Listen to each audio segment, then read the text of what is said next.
أعوذ بالله من الشيطان الرجيم بسم الله الرحمن الرحيم قل هو الله أحد الله الصمد لم يلد ولم يولد ولم يكن له كفوا أحد. அஸ்ஸலாமு அலைக்கும் வரஹ்மத்துல்லாஹி வபரகாத்துஹு. லுகத்துல் அரபியா பாகம் 2. இந்த புத்தகத்துல இதுவரைக்கும் நாம 2 பாடங்களை நிறைவு செஞ்சிருக்கிறோம். இன்றைய தினம் 3ஆம் பாடமான அத்தர்சு சாலிசு என்ற பாடத்தை நம்ம பார்க்க போறோம். இந்த பாடத்துல சில இலக்கண சட்டங்களை நாம பார்க்க போறோம். அது என்னென்ன அப்படின்னா, இஸ்மு தஃதீல் என்று சொல்லக்கூடிய மிகைப்படுத்தப்பட்ட பெயர் சொல், அதனுடைய அமைப்புகள் எப்படி வரும், அதனுடைய சட்டங்கள் என்ன, எந்தெந்த வகையிலெல்லாம் அதை பயன்படுத்துவாங்க என்பதை பற்றி பார்க்க போறோம்.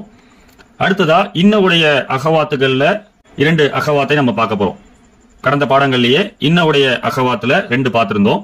இன்ன லஅல்ல என்ற வார்த்தைகளை பார்த்திருந்தோம். இந்த பாடத்துல அடுத்த ஒரு 2 வார்த்தைகளான லாக்கின்ன க அன்ன என்ற வார்த்தைகளை நம்ம பார்க்க போறோம். மொத்தம் இன்னவுடைய அகவாத்துகள் 6. அதுல முதல் பாடத்துல 2 பார்த்தாச்சு. இந்த பாடத்துல ஒரு 2ஐ பார்க்க போறோம். அதுதான் லாக்கின்ன க அன்ன. அடுத்ததா கெதாலிக்க என்ற வார்த்தையை பற்றியும் அதனுடைய பயன்பாடுகள் பற்றியும், பலா என்ற வார்த்தையை பற்றியும் அதனுடைய பயன்பாடுகள் பற்றியும், ஐயுஹுமா என்ற வார்த்தையை பற்றியும் அதனுடைய பயன்பாடுகளை பற்றியும் இந்த பாடத்துல நம்ம பார்க்க போறோம். அதே போல பன்மைகள்ல சில அமைப்புகளை பற்றி இந்த பாடத்துல பார்க்க போறோம். அது முன்தஹல் ஜுமு என்று சொல்லுவாங்க.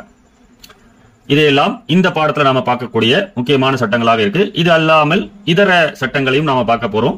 கூடுதலாக எண்களுடைய சட்டங்களையும் நம்ம பார்க்க போறோம். நம்பர்ஸ் சொல்லக்கூடிய அந்த எண்களுடைய சட்டங்கள், எண்களுடைய அமைப்புகள் எப்படி வரும், அது எந்த மாதிரியான சட்டங்களை ஏற்படுத்தும் என்பதை பற்றியும் நாம இந்த பாடத்துல பார்க்க போறோம். இந்த பாடத்துல பயன்படுத்தப்பட்டுள்ள புதிய வார்த்தைகளை இங்க நம்ம கொடுத்திருக்கிறோம். இதை நீங்க ஒரு நோட்ல எழுதி வச்சு நல்லா மனப்பாடம் பண்ணிக்கங்க. அப்பதான் அடுத்தடுத்த பாடங்கள்ல இந்த வார்த்தைகள் திரும்ப திரும்ப வரும் பொழுது உங்களுக்கு அதுக்கான அர்த்தம் எளிமையாக புரியும். முதலாவது வார்த்தை ஜாஅ. ஜாஅ என்றால் வந்தான், அது ஒரு வினைச்சொல். அடுத்தது சமனுன். சமன் அப்படின்னா விலை. இது எவ்வளவு விலை அப்படின்னு கேட்கிறோம் இல்லைங்களா, அந்த வார்த்தை தான் சமன் அப்படின்னு சொல்லுவாங்க. அடுத்தது அம்ஸ். அம்ஸ் என்றால் நேற்று. அதற்கு அடுத்ததாக பலா. பலா என்றால் அவ்வாறு இல்லை என்ற வார்த்தை பயன்படுத்தப்படும். ஆனால் பெரும்பாலும் பலாவுக்கு ஆமாம் என்ற அர்த்தம் தான் கொடுக்கப்படும். நாம நாம், ஆம் என்ற வார்த்தையை பெரும்பாலும் பயன்படுத்தியிருப்போம். அதே போன்ற ஒரு வார்த்தையாகத்தான் இந்த பலா என்ற வார்த்தை பயன்படுத்தப்படுது. சில இடங்கள்ல மற்ற அர்த்தங்களும் கொடுக்கப்படும். பெரும்பாலும் இந்த பலாவுடைய பயன்பாடுகளை குறித்து இந்த பாடத்தில் நம்ம பார்ப்போம். அப்போ உங்களுக்கு எளிமையாக புரியும். அடுத்த வார்த்தை மனாமுன். மனாம் அப்படின்னா கனவு. நாம தூங்கினான் என்ற அர்த்தம். மனாம்னாக்கா தூங்கும் பொழுது ஏற்படக்கூடிய கனவு. சின்னுன். சின்னுன்னா வயது அல்லது பல், இரண்டுக்குமே சின்னுன் அப்படின்னு சொல்லுவாங்க. அதோடைய பன்மை அஸ்னானுன். அடுத்ததாக மௌசுன். மௌசுன்னா வாழைப்பழம், பனானா. அடுத்தது இனபுன். இனபுன்னா திராட்சை, கிரேப்ஸ். மஹ்ஜஉன் அப்படின்னா விடுதி என்ற அர்த்தம். அதனுடைய பன்மை மஹாஜிஉ. அடுத்தது கெவ்கபுன். கெவ்கபுன்னா நட்சத்திரம், அதனுடைய பன்மை கெவாகிபு. அடுத்தது ஃபரீகுன். ஃபரீகுன்னா குழு, டீம், அதனுடைய பன்மை ஃபுரகாஉ. அடுத்தது ஷகீகுன். ஷகீகுன்னா ஒரு தாய் வயிற்றில் பிறந்த சகோதரர்கள், உடன் பிறந்தவன் என்று சொல்லுவாங்க. அதனுடைய பன்மை அஷிக்காஉ. அடுத்தது ஷஹருன். ஷஹருன்னா எல்லாருக்கும் தெரியும் மாதம், அதனுடைய பன்மை ஷுஹூருன். அடுத்தது ஆலமுன். ஆலமுன்னா உலகம், ஆலமீன் அப்படின்னு படிக்கிறோம் இல்லைங்களா, அந்த வார்த்தை தான் ஆலமுன். அதனுடைய பன்மை ஆலமூன. ஏதாவது சட்டம் வந்துச்சுன்னா ஆலமீன என்று மாறும். அடுத்தது லாஇபுன். லாஇபுன்னா ஆட்டக்காரன், பிளேயர், விளையாடக்கூடியவன் என்று அர்த்தம். அதனுடைய பன்மை லாஇபூன. அடுத்தது மிர்ஹாதுன். மிர்ஹாதுன் ஏற்கனவே பார்த்த வார்த்தை தான், இருந்தாலும் அதனுடைய பன்மை இங்க பயன்படுத்தப்படுறதுனால இங்க நம்ம புதிய வார்த்தை போன்று போட்டிருக்கிறோம். மராஹீது அப்படின்னா கழிவறைகள் என்ற அர்த்தத்தை கொடுக்கும். இது அல்லாமல் இன்னும் சில வார்த்தைகள் இங்க கொடுக்கப்பட்டிருக்கு. இது என்னன்னு சொன்னா, நாம ஏற்கனவே படித்த வார்த்தைகள் தான். அந்த வார்த்தைகள் இஸ்மு தஃதீலாக வரும் பொழுது எப்படி வரும்? இஸ்மு தஃதீல்னா மிகைப்படுத்தி சொல்றது. நம்ம ஏற்கனவே படித்த வார்த்தைகள் தான். கெசீருன் அதிகமான, தவீலுன் உயரமான, ஜமீலுன் அழகான, சகீருன் சிறிய, ஹசனுன் சிறந்த, பஈதுன் தூரமான, கெபீருன் பெரிய, நலீஃபுன் தூய்மையான, வாசியுன் விசாலமான, சஹ்லுன் எளிமையான, ரஹீசுன் மலிவான, ஃபகீருன் ஏழையான, சாபுன் கடினமான, கசீருன் குட்டையான, கதீமுன் பழைய, கவியுன் உறுதியான என்பது போன்ற வார்த்தைகள் எல்லாம் நாம் ஏற்கனவே படித்த வார்த்தைகள் தான். அதை இஸ்மு தஃதீலாக, அதாவது இங்கிலீஷ்ல சூப்பர்லேட்டிவ் அப்படின்னு சொல்லுவாங்க, மிகைப்படுத்தி கூறுறது. மிகவும் அதிகமான, மிகவும் உயரமான, மிகவும் அழகான, மிகவும் சிறிய என்று சொல்லும் பொழுது அது இந்த அமைப்புல தான் வரும். அஃப் அலு என்று சொல்லக்கூடிய அமைப்புல வரும். அக்ஸரு, அத்வலு, அஜ்மலு, அஸ்கரு, அஹ்சனு, அபு அது, இது போன்ற அமைப்பாக வரும். அதை பற்றிய வார்த்தைகள் எல்லாத்தையும் நம்ம பார்க்க போறோம். அதனாலதான் இங்க அந்த வார்த்தைகளை கொடுத்திருக்கிறோம். அதனுடைய அர்த்தங்கள் தெரியலனாலும் நீங்க எழுதி படிச்சு பார்த்துக்கோங்க. கடந்த பாடங்கள்ல முதலாவதாக அந்த பாடத்தை நாம நடத்திவிட்டு அதன் பிறகாக அதில் இருக்கக்கூடிய இலக்கண சட்டங்களையும் பயிற்சிகளையும் பார்ப்போம். இந்த பாடத்துல நாம என்ன பண்ணிருக்கோம்னா, முதலாவதாக அந்த இலக்கண சட்டங்கள் என்னென்ன இருக்கு அப்படின்றத பத்தி விளக்கிட்டு அதன் பிறகாக பாடத்தை பார்க்கலாம். ஏன்னா அப்படி நாம பாடத்தை பார்க்கும் பொழுது அதுல உள்ள சட்டங்கள் என்னன்றத எளிமையாக விளங்கிக் கொள்ள முடியும் அப்படின்ற அடிப்படையில முதலாவதாக அந்த பயிற்சி பகுதியில் உள்ள இலக்கண சட்டங்களை எல்லாம் முதலில் சொல்லிவிட்டு அதன் பிறகு பாடத்தை பார்த்துவிட்டு அதன் பிறகு பயிற்சி பகுதியை பார்க்கலாம் அப்படின்னு சொல்லி முடிவு செஞ்சிருக்கிறேன். இந்த முறை எளிமையாக இருக்குது அப்படின்னா இதையே தொடரலாம். அப்படி இல்ல பழைய முறையே மாற்றிக்கொள்ளலாம் என்றாலும் அதையும் செய்யலாம். உங்களுடைய கருத்துக்களை நீங்க பதிவு செய்யுங்க. இன்ஷா அல்லாஹ் வரக்கூடிய காலங்களில் அதை பரிசீலிச்சு நம்ம மாற்றிக்குவோம். இப்ப நம்ம இந்த பாடத்துடைய என்னென்ன சட்டங்கள் இருக்கோ அதை பற்றின விளக்கமாக பார்க்கலாம். முதலாவதாக இஸ்மு தஃதீல். இஸ்மு தஃதீல் அப்படின்னா மிகைப்படுத்தப்படும் பெயர் சொல் அப்படின்னு அர்த்தம். தஃதீல் என்றால் உயர்த்தி சொல்றது. சூப்பர்லேட்டிவ் அப்படின்னு சொல்லி ஆங்கிலத்துல சொல்லுவாங்க, கம்பேரிட்டிவ்னு சொல்லுவாங்க. ரெண்டுத்துக்குமே இஸ்மு தஃதீல் பயன்படுத்தப்படும். இதை விட அது பெரியது அப்படின்னு சொல்லி கம்பேர் பண்றோம் இல்லீங்களா, அதற்கும் பயன்படுத்தப்படும். உயர்த்தி சொல்றதுக்கும் பயன்படுத்தப்படும். இதுதான் இஸ்மு தஃதீல் சொல்லுவாங்க. தமிழ்ல மிகைப்படுத்துதல் அப்படின்றத இங்க நாம பயன்படுத்திருக்கிறோம். இது என்னன்னு சொன்னா, இங்க நீங்க இந்த உதாரணத்தை வைத்து நீங்க பார்க்கலாம். ஹாஷிமுன் தவீலுன். ஹாஷிம் உயரமானவன். இது நம்ம எப்பவுமே படிக்கக்கூடிய ஒரு வாக்கிய அமைப்பு. ஹாஷிம் உயரமானவன். வஹாமிதுன் அத்வலு மின்ஹு. ஹாமித் ஆகிறவன் அவனை விட உயரமானவன். இப்போ மிகைப்படுத்தி சொல்லும் அமைப்புல இங்க வந்திருக்குது. ஹாஷிம் என்பவன் உயரமானவன், தவீலுன்னா உயரமானவன். வஹாமிதுன் ஹாமித் ஆகிறவன், அத்வலு மின்ஹு அவனை விட உயரமானவன். அவனை விட என்ன அர்த்தம்? அவனை விட அதிகமான உயரமானவன் அர்த்தம். அப்ப அத்வலு என்றால் அதிக உயரமானவன் அப்படின்னு அர்த்தம். தவீலுன் என்ற வார்த்தையுடைய சூப்பர்லேட்டிவ், அதாவது இஸ்மு தஃதீல் ஆனது அத்வலு என்று வரும். அப்ப இந்த வாக்கிய அமைப்புல இப்படி பயன்படுத்துவாங்க. ஹாஷிம் ஆகிறவன் உயரமானவன், மேலும் ஹாமித் ஆகிறவன் அவனை விட உயரமானவன் என்று இந்த வாக்கிய அமைப்பை பயன்படுத்துவாங்க. இந்த அமைப்புல வரும். இதுக்கு பேரு கம்பேரிட்டிவ்னு சொல்லுவாங்க. ஒன்றை விட இன்னொன்றை சிறந்ததாக மிகைப்படுத்தி கூறுவதற்காக பயன்படுத்தக்கூடிய ஒரு அமைப்பு. அதே பெண்பால்ல பயன்படுத்துறாங்க பாருங்க. ஆமினது சகீரத்துன். ஆமினா சிறியவள். ஜைனபு அஸ்கரு மின்ஹா. ஜைனப் ஆகிறவள் அவளை விட சிறியவள். இங்க பெண்பால் அமைப்புல வரும்போது எப்படி வரும்ன்றதை கொடுத்திருக்கிறாங்க. ஆண்பாலாக இருந்தாலும் பெண்பாலாக இருந்தாலும் இஸ்மு தஃதீலாக வரும் பொழுது, இந்த மாதிரி கம்பேரிட்டிவ்காக வரும் பொழுது ஆண்பால் அமைப்புல தான் பயன்படுத்தப்படும். அஃப் அலு என்ற அந்த அமைப்புல தான் பயன்படுத்தப்படும். அது ஆண்பாலாக இருக்கட்டும் பெண்பாலாக இருக்கட்டும். தொவீலுன் என்று வந்தாலும் சரி, தொவீலத்துன் என்று வந்தாலும் சரி, சகீருன் என்று வந்தாலும் சரி, சகீரத்துன் என்று வந்தாலும் சரி, அதனுடைய இஸ்மு தஃதீல் அமைப்பு கம்பேரிட்டிவ்காக வரும் பொழுது, ஒன்றை விட இன்னொன்றை மிகைப்படுத்தி பயன்படுத்தும் பொழுது வரும் பொழுது அந்த அமைப்பானது ஆண்பால் அமைப்புல தான் இருக்கும். அஃப் அலு என்ற அமைப்புல தான் இருக்கும். இந்த அஃப் அலு அமைப்புக்கு தன்வீன் வரவே வராது. சரிங்களா? கைர முன்சரிஃப்னு சொல்லுவாங்க, மம்னு மின சர்ஃப்னு சொல்லுவாங்க. இந்த அமைப்புக்கு தன்வீன் வராது. அதை நல்ல ஞாபகம் வச்சுக்கோங்க. சரிங்களா? இஸ்மு தஃதீல் அமைப்புக்கு பெண்பால் ஒருமை இருமை பன்மை எல்லாம் இருக்கான்னு கேட்டா இருக்கு, அது பயன்படுத்துவாங்க. ஆனா பெரும்பாலும் இந்த ஒருமை ஆண்பாலுடைய அமைப்பு தான் பெரும்பாலும் அனைத்திற்கும் பயன்படுத்துவாங்க. எங்கெங்க பயன்படுத்துவாங்கன்றத பின்னாடி வரக்கூடிய பாடங்களை நம்ம பார்க்கலாம். இப்போதைக்கு நம்ம தெரிஞ்சுக்க வேண்டியது, மிகைப்படுத்தக்கூடிய பெயர் சொல்லாக வரக்கூடியது எல்லாமே ஆண்பாலாக இருந்தாலும் பெண்பாலாக இருந்தாலும் இந்த ஒருமை ஆண்பால் அமைப்புல தான் வரும் அப்படின்றத தெளிவா நாம தெரிஞ்சுக்கணும். சரிங்களா? ஏற்கனவே நம்ம அதனுடைய அமைப்பை அதைவிட மிகைப்படுத்தி சொல்லும் பொழுது இரண்டு வார்த்தைகளையும் பயன்படுத்தின வாக்கியங்களை பார்த்தோம். தொவீலுன் என்று வரும் பொழுது அத்வலு, சகீருன் என்று வரும்போது அஸ்கரு என்று பயன்படுத்தணும். இங்க இருக்கக்கூடிய வாக்கியங்களை பாருங்க, மிகைப்படுத்தக்கூடிய வார்த்தைகளை மட்டும் பயன்படுத்தியிருக்கிறாங்க. இதுவும் கம்பேரிட்டிவ் தான். எப்படி கம்பேரிட்டிவ்னா அது அர்த்தம் படிக்கும்போது உங்களுக்கு புரியும். ஹாதல் கிதாபு, இந்த புத்தகம், அஸ்ஹலு மின் தாக்க, அதைவிட மிக எளிமையானது. அப்ப ஒன்றை விட இது எளிமையானதுன்ற கம்பேரிட்டிவை இங்க கொடுக்குறாங்க. சரிங்களா? ஆனா இங்க என்ன பயன்படுத்தப்படல? ஹாதல் கிதாபு சஹலுன் வதாக்க அஸ்ஹலு மின்ஹு அப்படின்னு சொல்லாம ஒரே வாக்கியமாக இங்கே கொடுத்திருக்கிறாங்க. ஹாதல் கித்தாபு அஸ்ஹலு மின்தாக்க, இந்த புத்தகம் அதைவிட மிக எளிமையானது என்பதை இங்க சொல்றாங்க. அடுத்த வார்த்தை பாருங்க, ஹாதிஹி சையாரத்து, இந்த மகிழுந்து, அஜ்மலு மின் தில்க, அதைவிட மிக அழகானது. பெண் பாலாக வந்தாலும் இஸ்மு தப்தீல்ல மாற்றம் இல்ல, மற்றது எல்லாமே மாறுது. இஸ்மு தப்தீல்ல மட்டும் அமைப்புல மாற்றம் ஏற்படல. அங்க ஹாதா வந்திருக்கு, மேல கீழே ஹாதிஹி வந்திருக்கு, அங்க தாக்க வந்திருக்கு, இங்க தில்க வந்திருக்குது. சரிங்களா? அப்ப அதுல மாற்றம் ஏற்படும், இஸ்மு தப்தீல்ல மட்டும் மாற்றம் இல்ல அப்படின்றத நம்ம பாக்குறோம். அதே போல அடுத்தது பாருங்க, ஹம்சத்து அக்பரு மின்னி சின்னன். ஹம்சத்து, ஹம்சாவாகிறவன், அக்பரு மின்னி, என்னை விட பெரியவன். எதுல பெரியவன்? சின்னன், வயதில். ஹம்சா என்னை விட வயதில் பெரியவன் என்று இங்க பயன்படுத்தியிருக்கிறான். அடுத்தது ஹாவுலாயி துல்லாபு, பன்மையாக வந்திருக்கு பாருங்க, ஹாவுலாயி துல்லாபு, இந்த மாணவர்கள், அஹ்சனு மின் உலாயிக, அவர்களை விட சிறந்தவர்கள். நான் ஏற்கனவே சொன்னேன் இல்லையா, ஒருமையாக இருந்தாலும் பன்மையாக இருந்தாலும் ஆண்பாலாக இருந்தாலும் பெண்பாலாக இருந்தாலும் இஸ்மு தப்தீலுடைய அமைப்பு ஒருமை ஆண்பாலாகத்தான் பயன்படுத்தப்படும் சொன்னேன். ஆனா இஸ்மு தப்தீல்ல ஒருமை இருமை பன்மை எல்லாமே இருக்கு.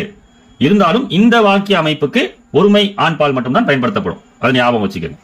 ஹாவுலாய் துல்லாபு அஹ்சனு மின் உலாயிக, இந்த மாணவர்கள் அவர்களை விட சிறந்தவர்கள்.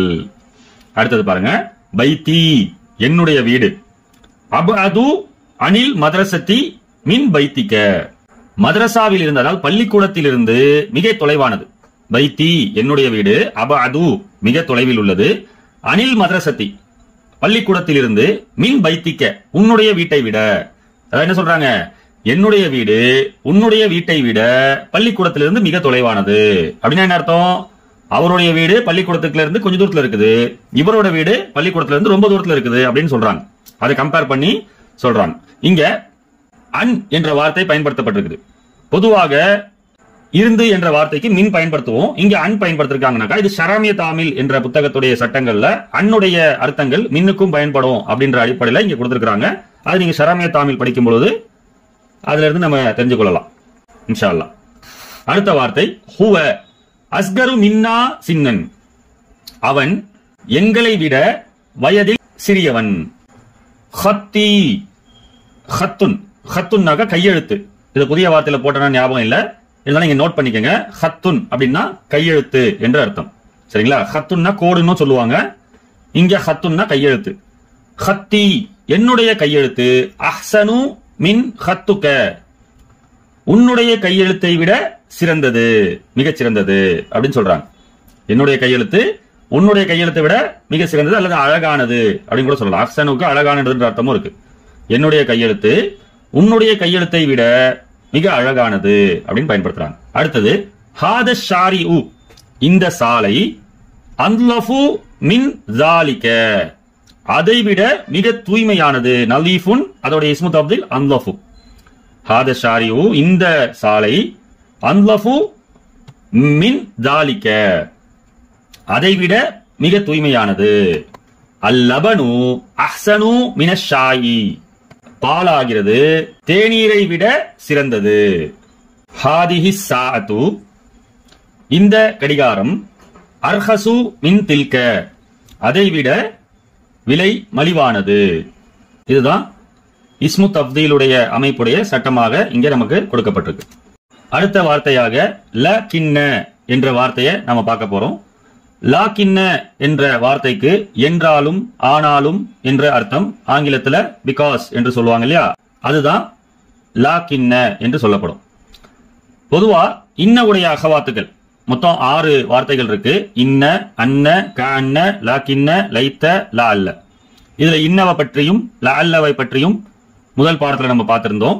இந்த பாடத்துல லா கின்னவை பற்றியும் க அன்னவை பற்றியும் பார்க்க போறோம். இப்ப நம்ம லா கின்ன, பொதுவா இன்னுடைய அகவாத்துக்களை பொறுத்த வரைக்கும் முபுத்ததா ஹபர்ல நுழையும். அப்படி நுழையும் பொழுது அதற்கு அடுத்து வரக்கூடிய இஸ்மு, அதாவது முபுத்ததாவுக்கு நசபும் ஹபருக்கு ரஃபவும் செய்யும் அப்படின்றத முதல் பாடத்துல நம்ம சொல்லியிருந்தோம். இந்த லா கின்ன என்ற வார்த்தையானது, அதாவது இன்ன என்ற வார்த்தையை பொறுத்த வரைக்கும் அது ஒரு வார்த்தையுடைய ஆரம்பத்துல இருக்கும் அப்படின்றது நம்ம பார்த்தது. இந்த லா கின்ன என்ற வார்த்தையை பொறுத்த வரைக்கும் 2 வாக்கியங்களுக்கு மத்தியில இணைக்கக்கூடியதாக வரும். எப்படி இணைக்கக்கூடியதாக வரும் அப்படின்றத இந்த உதாரணத்தின் மூலியமாக நாம தெளிவு பெறலாம். முதல்ல இருக்கக்கூடிய அந்த வெள்ளை கலர்ல இருக்கக்கூடிய வார்த்தைகளை பாருங்க. அத்துல்லாபு கெசீருன், இது ஒரு வாக்கியம். அல் ஃபஸ்லு சகீருன், இது ஒரு வாக்கியம். இரண்டும் தனித்தனி முபுத்ததா கபர். அத்துல்லாபு கெசீருன், மாணவர்கள் அதிகம் இருக்கிறார்கள். அல் ஃபஸ்லு சகீருன், வகுப்பறை சிறியதாக இருக்கிறது என்பது இரண்டு வாக்கியங்களாக கொடுக்கப்பட்டிருக்கு. இப்ப இரண்டு வாக்கியத்தையும் ஒரே வாக்கியமாக ஆக்குவதற்கு இந்த லாக்கின்னவை மத்தியில பயன்படுத்துவாங்க. அதுதான் கீழே கொடுத்திருக்காங்க பாருங்க. அத்துல்லாபு கெசீருன், மாணவர்கள் அதிகம் இருக்கிறார்கள். லாக்கின்ன, என்றாலும், அல் ஃபஸ்ல சகீருன், வகுப்பறை சிறியதாக இருக்கிறது. பசங்க நிறைய இருக்காங்க ஸ்டூடெண்ட்ஸ், ஆனா கிளாஸ் ரூம் சின்னதா இருக்கு அப்படின்றத சொல்றாங்க. ஆனால் அப்படி நம்ம பயன்படுத்துறோம் இல்லைங்களா, அதுதான் இந்த லாக்கின்ன. இந்த லாக்கின்ன வந்ததுனால பாருங்க, அதுக்கு அடுத்து வரக்கூடிய முபுத்ததாவுக்கு நஸப் செய்யப்பட்டிருக்கு, ஹபருக்கு ரஃபு இருக்கு. இதைத்தான் இந்த லாக்கின்ன என்ற வார்த்தையுடைய பயன்பாடு எப்படி இருக்குதுன்றத இந்த வாக்கியம் மூலியமாக நாம தெரிந்து கொள்ளலாம். அடுத்த ஒரு உதாரணம் கொடுத்திருக்காங்க பாருங்க. ஹாமிதுன் முஜ்தஹிதுன், ஹாமித் ஆகிறவன் கடின உழைப்புள்ளவன். சதீகுஹு கெஸ்லானு, அவனுடைய நண்பன் சோம்பேறி. இதுல இரண்டு வாக்கியமாக கொடுக்கப்பட்டிருக்கு. அதை இணைக்கும் வகையில இந்த லாக்கின்னை பயன்படுத்துறாங்க. ஹாமிதுன் முஜ்தஹிதுன், ஹாமித் கடின உழைப்பாளி. லாக்கின்ன என்றாலும், சதீகஹு, அவனுடைய நண்பன், கெஸ்லானு சோம்பேறி. இங்க லாக்கின்ன வந்ததுனால சதீகுஹு என்று இருந்தது சதீகஹு என்று மாறி இருக்கு, அவனுடைய நண்பன். இப்ப நாம எண்களுடைய சட்டங்களை பார்க்க போறோம். கடந்த லுகத்துல் அரபியா முதலாம் பாகம் புத்தகத்துல எண்களுடைய சட்டத்துல 1 to 10 வரை உள்ள எண்கள் எப்படி வரும் என்பதை பற்றி பார்த்திருப்போம். அதை ஒரு தடவை இங்க நம்ம பார்த்துருவோம். 1 to 10 வரைக்கும் உள்ள எண்களுடைய சட்டத்துல எண் 1க்கும் எண் 2க்கும் ஒரு தனி சட்டமாகவும் 3 to 10 வரைக்கும் ஒரு சட்டமாகவும் கொடுத்திருப்பாங்க. முதலாவதாக 1, 2க்குள்ள சட்டம் என்னன்னு சொன்னா, அப்படியே அது மௌசூப் சிஃபத்தை போன்று இருக்கும். ஆண் பாலாக இருந்தால் ஆண் பாலாக இருக்கும், பெண் பாலாக இருந்தால் பெண் பாலாக இருக்கும். இதுல எண்ணக்கூடிய எண்ணானது பின்னாடி வரும், எதை என்றோமோ அந்த வார்த்தை முன்னாடி வரும். அதுதான் இங்க நம்ம பார்க்கிறோம் பாருங்க. அஹுன் அப்படின்னா ஒரு சகோதரனை தான் குறிக்கும். இருந்தாலும் நம்ம ஒரு சகோதரன் தெளிவுபடுத்தி சொல்றதுக்காக அஹுன் வாஹிதுன், ஒரு சகோதரன் என்று சொல்லுவோம். அதே போல சகோதரிய பெண்பால சொல்லும் பொழுது உஹ்துன் வாஹிதத்துன், ஒரு சகோதரி என்று சொல்லுவோம். அப்போ அஹுன் என்று ஆண்பால்ல அதுவும் ஆண்பால்ல தான் இருக்கும். உஹ்துன் என்று பெண்பால்ல வரும் பொழுது அதுக்கு பின்னாடி இருக்கக்கூடிய எண்ணானது பெண்பால்ல வந்துடும். அதே போலதான் இருமையிலும். இருமையில அகவானி அப்படின்னா 2 சகோதரர்கள் என்று அர்த்தம். 2 சகோதரர்கள் என்று வெளிப்படுத்தி சொல்லும் பொழுது அகவானி இஸ்னானி, 2 சகோதரர்கள் என்று சொல்லுவோம். அதே போல பெண்பால்ல உஹ்தானி இஸ்னதானி என்று அதை பெண்பாலாக பயன்படுத்தி சொல்லுவோம். இதுதான் 1 மற்றும் 2க்கான ஒரு சட்டம். இது பார்க்க மௌசூப் சிஃபத்தை போன்றே இருக்கும். இதை நல்லா ஞாபகம் வச்சுக்கோங்க. 3 to 10 வரைக்கும் உள்ள சட்டத்தை பொறுத்த வரைக்கும் கொஞ்சம் டிஃபரெண்டா இருக்கும். எப்படி இருக்கும்னா, முதாஃப் முதாஃபுன் இலைஹி அமைப்புல இருக்கும். முதாஃப் முதாஃப் இலைஹி அமைப்புனாக்கா முதல் வார்த்தைக்கு தன்வீன் போக்கப்பட்டு இரண்டாம் வார்த்தையுடைய கடைசியில ஜர் செய்யப்பட்டிருக்கும். இதுதான் முதாஃப் முதாஃப் இலைஹியுடைய சட்டம். அதே சட்டத்துல தான் இந்த எண்ணுடைய சட்டமும் இருக்கும். எண்ணுடைய சட்டத்தை பொறுத்த வரைக்கும் எண்ணக்கூடிய அந்த நம்பருக்கு அதது அப்படின்னு சொல்லுவாங்க. எதை என்றோமோ அதற்கு மாதூத் என்று சொல்லுவாங்க. அதது மாதூத் சொல்லுவாங்க. சரிங்களா? ஆனா அமைப்பை பார்க்கும்போது இந்த இடத்துல முதாஃப் முதாஃப் இலைஹி மாதிரி இருக்கும். அதை பார்த்துக்கங்க. சரிங்களா? எல்லா எண்ணுடைய அமைப்பு முதாஃப் முதாஃப் இலைஹி மாதிரி இருக்குமாக்க அப்படி கிடையாது. நிறைய மாற்றங்கள் இருக்கு. 1, 2 மட்டும் மௌசூப் சிஃபத் மாடல்ல இருக்கும். 3 to 10 வரைக்கும் முதாஃப் முதாஃப் இலைஹி மாடல்ல இருக்கும். 11 to 20 வரைக்கும் வேற மாதிரி இருக்கும். அதை நம்ம பாடத்துல பார்க்க போறோம். முதல் புத்தகத்துல பார்த்த 3 to 10 வரைக்கும் உள்ள சட்டம் என்ன படிச்சோன்றதை நினைவுபடுத்திக்கிட்டோம்னா 11 to 20 வரைக்கும் உள்ள சட்டம் என்னன்றதை சொல்லும் பொழுது கூடுதலாக நமக்கு விளங்கிக் கொள்ளலாம். அதற்காக தான் இங்க நம்ம மறுபடியும் அதை சொல்றோம். 3 to 10 வரைக்கும் உள்ள சட்டம் என்னன்னு சொன்னா முதாஃபுன் முதாஃபுன் இலைஹி அமைப்புல இருக்கும். அதை நல்லா ஞாபகம் வச்சுக்கோங்க. இரண்டாவதாக என்னன்னு சொன்னா, எண்ணப்படக்கூடிய வார்த்தையானது ஆண் பால்ல இருந்தால் எண்ணும் எண்ணானது பெண் பால்ல இருக்கும். இதை ஞாபகம் வச்சுக்கோங்க. அதே போல எண்ணப்படக்கூடிய வார்த்தை பெண் பால்ல இருந்தா எண்ணும் எண்ணானது ஆண் பால்ல இருக்கும். இங்க வார்த்தையை நீங்க பார்க்கும் போதே தெரியும். இஹ்வத்தின் அப்படின்றது வந்து ஆண் பால் தான், மர்பூத்தா இருக்குன்னு சொல்லிட்டு பெண் பால் நினைச்சிடாதீங்க. அஹுனுடைய பன்மை இஹ்வத். சரிங்களா? இஹ்வத்தின் ஆண் பால்ல தான் இருக்கு. ஆனா எண்ணக்கூடிய எண் என்பது மர்பூத்தா போட்டு பெண் பால்ல இருக்கு. அதே போல இங்க அகவாத்தின் என்பது பெண் பால்ல இருக்கு. எண்ணப்படக்கூடிய எண்ணானது மர்பூத்தா இல்லாம ஆண் பால்ல இருக்கு. இதை நம்ம கவனிச்சுக்கணும். 3 to 10 வரைக்கும் உள்ள சட்டம் ஆண் பாலாக இருந்தால் நம்பர் பெண் பால்லையும், பெண்பாலாக இருந்தால் நம்பர் ஆண்பால்லையும் வரும். சரிங்களா? 1, 2 மட்டும் மௌசூப் சிபத்து மாதிரி வந்துடும். ஒரே மாதிரி இருக்கும். ஒருமையா இருந்தா ஒருமை, ஆண்பாலா இருந்தா ஆண்பால், பெண்பாலா இருந்தா பெண்பால், இருமையா இருந்தா இருமை அப்படின்ற அமைப்புல வந்துடும். சரிங்களா? இன்னொரு சட்டம் என்னன்னு சொன்னா, இதுல எண்ணக்கூடிய எண்ணானது எப்படி 3, 4, 5, 6, 7, 8, 9, 10 என்ற பன்மை அமைப்புல இருக்கோ அதே போல எண்ணப்படக்கூடிய அந்த வார்த்தையும் பன்மையாகத்தான் இருக்கணும். சரிங்களா? இதையும் ஞாபகம் வச்சுக்கோங்க. இது 3 முதல் 9 வரைக்கும் உள்ள எண்களுடைய சட்டம். சரிங்களா?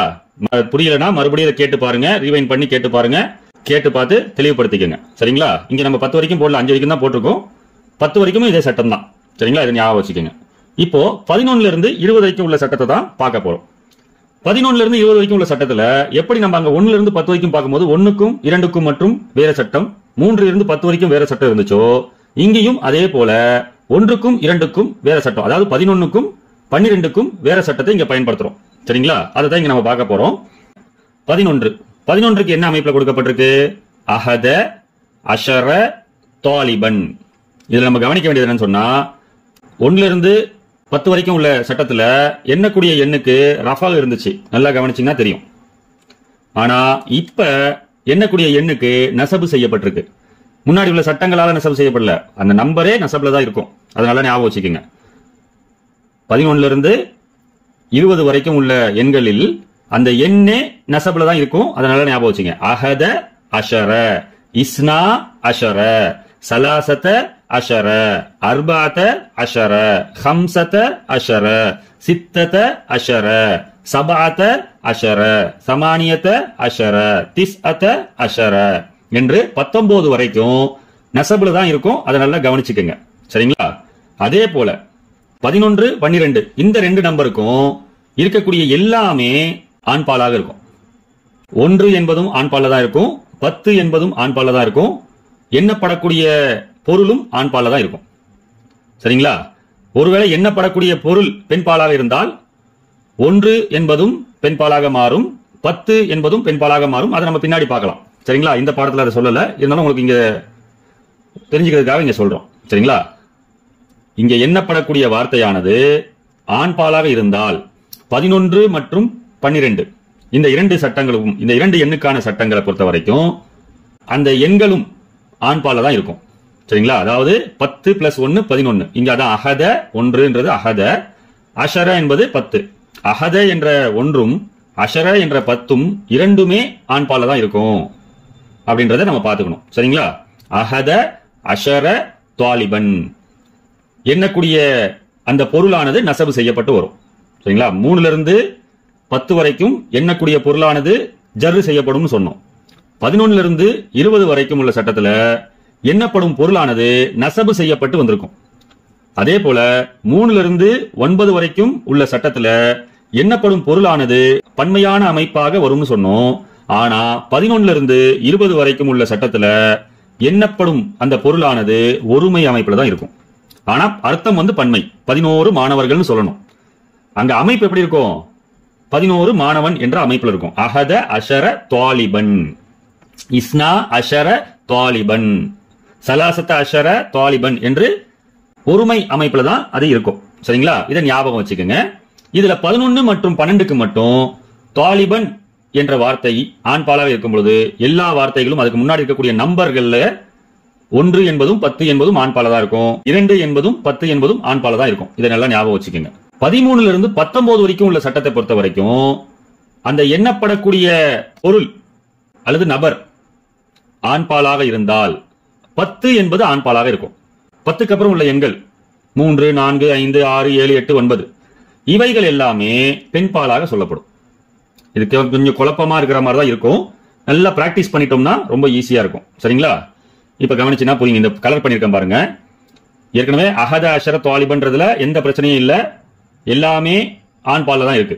சரிங்களா? ஆனா இங்க அஷர என்றது ஆண்பால்ல வந்திருக்குது, ஆனா சலாசத்தன்றது பெண்பால்ல வந்திருக்குது. இங்க முன்னாடி நம்ம படிச்சோம் இல்லையா, 3ல இருந்து 9 வரைக்கும், அதுல என்ன சட்டம்? ஆண்பாலா இருந்தா நம்பர் பெண்பால்ல இருக்கும், பெண்பாலா இருந்தா நம்பர் ஆண்பால்ல இருக்கும்னு படிச்சோம்.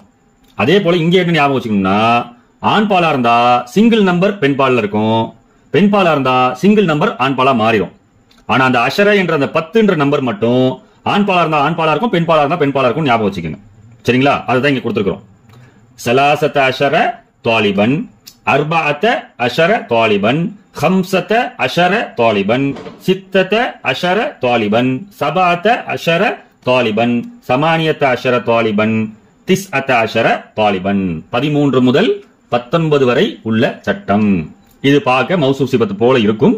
ஆனால் கடைசியில் உள்ள எண்ணப்படக்கூடிய பொருளுக்கு மட்டும் தன்வீன்ல வந்துடும். சரிங்களா? எல்லாமே நசபுல தான் இருக்கும், ஞாபகம் வச்சுக்கோங்க. 20 என்ற எண்ணை பொறுத்த வரைக்கும் ஆண்பாலாக இருந்தாலும் பெண்பாலாக இருந்தாலும் இஷ்ரூன தான் வரும். புரியுதுங்களா? 11 இருந்து 19 வரைக்கும் உள்ள எண்ணப்படக்கூடிய சட்டம் என்னவோ தாலிபன் இருக்குதா, அதே தாலிபன் தான் அங்கேயும். பெண்பாலாக தாலிபத்தன் அப்படின்னு வந்தாலும் இஷ்ரூன என்றது இஷ்ரூனன் தான் இருக்கும். ஆண்பாலுக்கு ஒரு மாதிரியும் பெண்பாலுக்கு ஒரு மாதிரியும் மாற்றம் அடையாது. இந்த இஷ்ரூனன்றது 20க்கு இஷ்ரூன, சலாசூன, அர்பாவுன, ஹம்சூன, சித்தூன, சபவுன, சமானூன, திஸ்ஊன என்று 90 வரைக்கும் 10 வரக்கூடிய 90 வரைக்கும் உள்ள எண்கள் எல்லாமே ஆண் பாலா இருந்தாலும் பெண் பாலா இருந்தாலும் பொதுவாக தான் இருக்கும். அதை பத்தி பின்னாடி பார்ப்போம். இருந்தாலும் ஒரு இதுக்காக உங்களுக்கு சொல்றேன், நோட் பண்ணி வச்சுக்கோங்க. இதுதான் எண்களுடைய சட்டத்துல 11 இருந்து 20 வரைக்கும் உள்ள சட்டம். இது நல்லா புரிஞ்சிருக்கும்.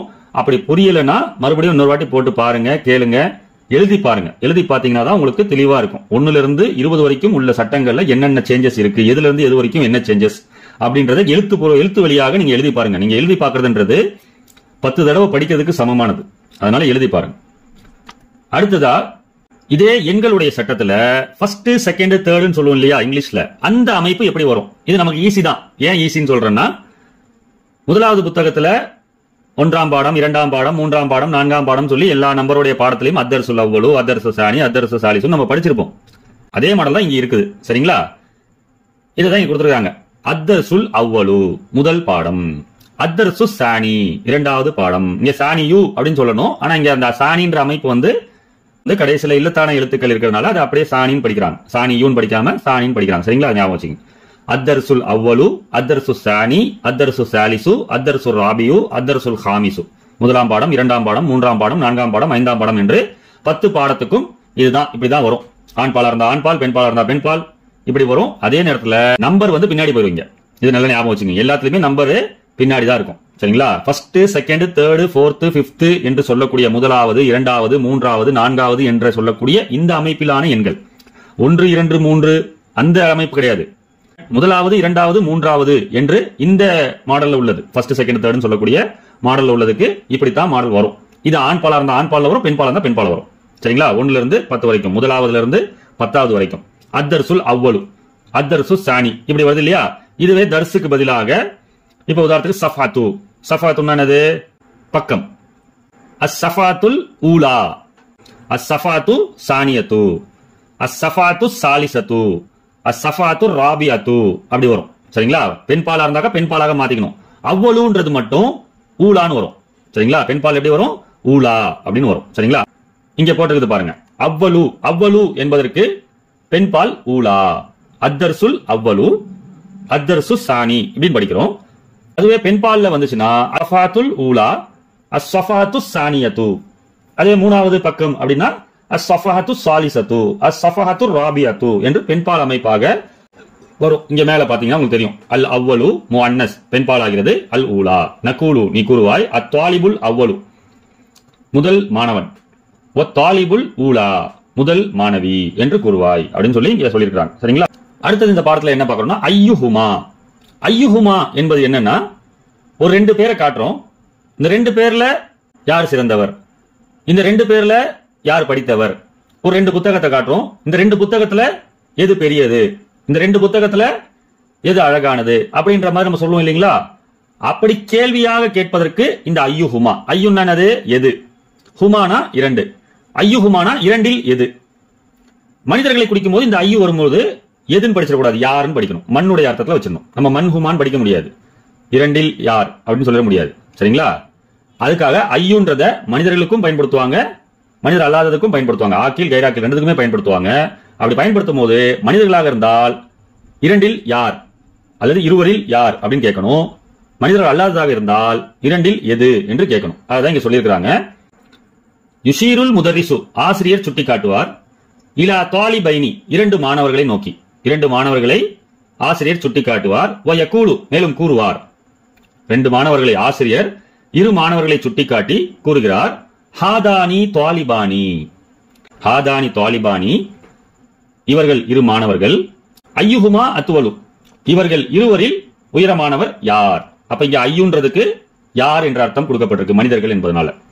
ஒயிலா கிதாபைனி, அதே இரண்டு புத்தகத்தை நோக்கி அவர் சுட்டிக்காட்டி கூறுறாரு. யக்கூலு கூறுகிறார், ஹாதானி கிதாபானி, இவைகள் இரண்டு புத்தகங்கள், இவைகள் இரு புத்தகங்கள் அப்படின்னு சொல்லிட்டு, ஐயுஹுமா அஜ்மலு, இரண்டில் மிக அழகானது எது அப்படின்னு கேட்கிறார். ஐயுஹுமா, இரண்டில் எது, அஜ்மலு, அழகானது எது அப்படின்னு சொல்லி கேட்கிறாரு. இதே போன்று பல வார்த்தைகளை வாக்கியங்களை அமைத்து இது போன்ற அமைப்பை உருவாக்குங்க அப்படின்னு சொல்லி சொல்லிருக்காங்க. வாஹாகதா அப்படின்னா இதை போன்றதை உருவாக்குங்க அப்படின்னு சொல்லியிருக்காங்க. சரிங்களா? இப்ப நம்ம சட்டங்கள் என்னென்ன இருக்குதுன்றத ஒரு கிளான்ஸா நம்ம பார்த்துருக்கிறோம். பாடத்துல எப்படி இது பயன்படுது அப்படிங்கிறத இன்ஷா அல்லாஹ் அடுத்த வீடியோல பார்க்கலாம். அஸ்ஸலாமு அலைக்கும் வரஹ்மத்துல்லாஹி வபரகாத்துஹு.